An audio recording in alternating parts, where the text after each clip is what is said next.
విద్యావేత్త నేరెల శాసనసభ్యులు మాజీ విద్యాశాఖ మంత్రి పాటి రాజం ఈ ప్రాంతాన్ని అభివృద్ధి చేసిన గొప్ప వ్యక్తి అని మాజీ ఎమ్మెల్యే కడకం మృత్యుంజయ అన్నారు. గంభీరావుపేట మండల కేంద్రంలో పాటి రాజం జయంతిని పురస్కరించుకొని ఆయన విగ్రహానికి పూలమాలలు వేసి నివాళులర్పించారు. ఈ సందర్భంగా మాజీ ఎమ్మెల్యే కడకం మృత్యుంజయ మాట్లాడుతూ పాటి రాజం గంభీరావుపేట మండల కేంద్రంలో సామాన్య కుటుంబంలో జన్మించి ఉన్నత చదువులు చదివి నేరెల శాసనసభ్యులుగా గెలుపొంది విద్యాశాఖ మంత్రిగా పదవులు చేపట్టి ప్రజలకు అనేక సేవలతో పాటు ఈ ప్రాంత అభివృద్ధికి పాటుపడిన వ్యక్తి పాటి రాజం అని కొనియాడారు. ఈ కార్యక్రమంలో కాంగ్రెస్ నేతలు, వివిధ పార్టీల నాయకులు, మాల మానాడు నాయకులు, వారి కుటుంబ సభ్యులు తదితరులు పాల్గొన్నారు.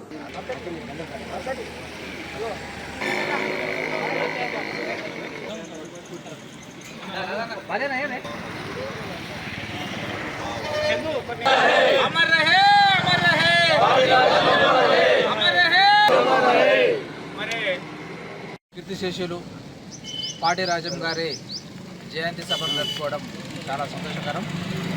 మరి ఉన్నత చదువు చదివి మరి ఉద్యోగాన్ని కూడా వదిలి రాజకీయంలోకి వచ్చి మరి నిజంగా నా వర్గానికి ఏదో ఒకటి చేయాలి, అట్టడుగు వర్గాలకు మంచి చేయాలనేది పెద్దలు ఆర్ఆర్ రాజాగౌడు మరి పంతులు గారు సహకారం, పెద్దల సహకారంతో మరి ముందుకొచ్చిన పాటి రాజం అతని కళ నెరవేరక ముందే మరి అతను భగవంతుడు తీసుకువెళ్ళడం జరిగింది. ఏది ఏమైనా అతను చేసిన కొన్ని సేవలను కానీ అతని కళలు కానీ మనం నెరవేర్చాల్సిన అవసరము, అతని అడుగుజాడల్లో కూడా మరి మనందరం కూడా ఆయన ఆశయాలను నిర్వర్తించాలని తెలియజేస్తూ మరి ప్రతి ఒక్కరూ కూడా ఐక్యతగా ఉండి ముందుకెళ్లాలని మరి పాటి రాజం ఆశయాలను కొనసాగించాలని. అందరికీ నమస్కారం. కీర్తిశేషులు పాటి రాజం గారి జన్మదినోత్సవం సందర్భంగా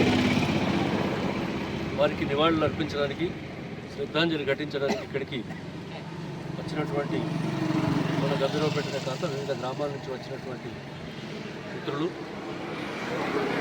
అందరికీ కూడా నమస్కారాలు. పాటి రాజం గారు నిజంగా కూడా ఈ ఊళ్ళో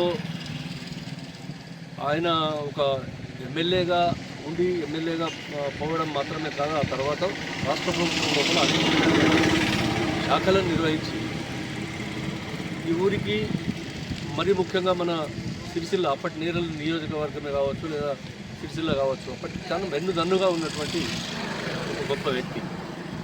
ఒక సాధారణమైనటువంటి కుటుంబం లోపల పుట్టి గంభీరావుపేట అనేటువంటి కుగ్రామం నుంచి వెళ్ళి అక్కడ హైదరాబాద్ లోపల ఒక ఉద్యోగిగా పనిచేస్తూ అప్పుడు తనకు వచ్చినటువంటి అవకాశంతో 78 లోపల ఎమ్మెల్యేగా ఎన్నిక కావడం జరిగింది.